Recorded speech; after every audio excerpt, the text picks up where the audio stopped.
اللهم صل وسلم وبارك على سيدنا محمد وعلى اله وصحبه اجمعين. يا صباح الفل، يا صباح الورد، يا صباح الياسمين، صباحكم مليان خير ورضا وامل وتفاؤل واطمئنان وراحه بال. الفته من اكلات العيد اللذيذه الجميله اللي دايما لازم تكون موجوده على سفره اول يوم العيد. تعالوا نعملها مع بعض بطريقه سهله وبسيطه، وكمان مش مكلفه، وكمان بتكون خفيفه. مش تقيله على المعده. بطريقه خفيفه خالص تاكليها ما تشبعيش منها. تاكلي وانت بتستمتعي بالاكل من غير ما تكون اكله تقيله على معدتك. تعالوا نعملها مع بعض يلا بطريقة خفيفة خالص. وطبعا فتة الكوارع من الأكلات اللذيذة اللي دايما لازم تكون موجودة. تعالوا نعملها مع بعض بطريقة خفيفة. يلا بينا. أول حاجة هنسلق الكوارع. وطبعا لازم نسلقها بطريقة معينة علشان ما تكونش زفرة معانا، وكمان تكون طعمها حلو. انا اول حاجة بعملها بان انا بحطها على البوتاجاز واحط عليها مية واخليها تغلي غلوتين او ثلاثة على حسب هي بتطلع الريم بتاعها ازاي. فبديها غلوتين واروح جايه مصفيه الميه بتاعتها واحط لها ميه سخنه على جنب تغلي، واروح جايه مشوحاها في التوابل وحته زبده، واحط عليها ورق لوري وحبهان ومستكه وقرنفل وعود قرفه، واحط التوابل اللي انا محتاجه ان انا احطها. انا بحط لها، بروح جايه دقلها فص ثوم مع شويه فلفل اسود صحيح، وكمان حتة جنزبيل كده فريش تدينا طعم حلو، وكمان بتدينا طعم يجنن.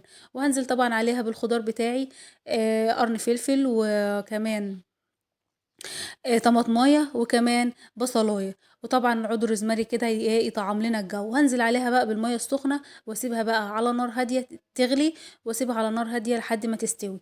هنا بقى كانت استوت ونجهز بقى اكلنا. طبعا هي على نار هاديه بتستوي اسرع. نجهز بقى بقية أكلتنا اللي هي الفتة. أول حاجة هعملها هي الصلصة. حطيت بصلاية متقطعة في الطاسة بتاعتي او في اي حاجة انت بتستخدميها، مع حتة زبدة وشوية زيت علشان اي مادة دهنية يعني انت حابة تستخدميها، ونشوحها طبعا. وهي بتتشوح كده اطلع بقى الكوارع من الشوربة بعد ما استوت علشان ما تتهريش بالزيادة، عشان تبقى ماسكة نفسها يعني وطعمها حلو، ونعرف نحمرها وكمان نصفيها من الشوربة اللي فيها عشان لما تنزل في الطاسة واحنا بنحمرها ما تطرطش علينا. هنعمل بقى الصلصة. هنشوح البصل ونحط عليها التوابل بتاعتنا، واول حاجة حطيناها الملح، وكمان فلفل اسود وكمون وكزبرة، وكمان شوية بهارات مشكلة. طبعا بقى التوابل اللي انت حابه تستخدميها.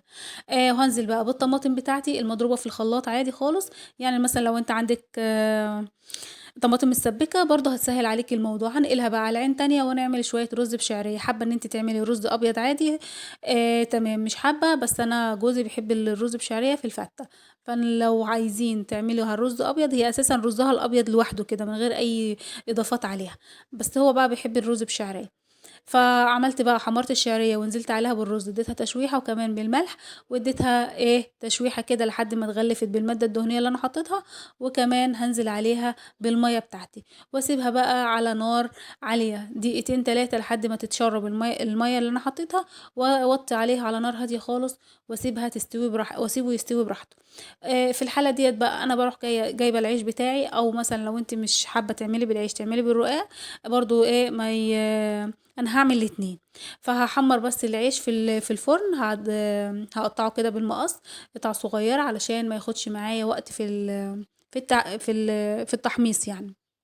احط عليه شويه كمون وكمان شويه زيت، واديهم تقليبه محترمه، وادخلهم على الشوايه من فوق بس يتحمروا. لما يتحمروا بقى هنجهز بقيه الاكل بتاعنا.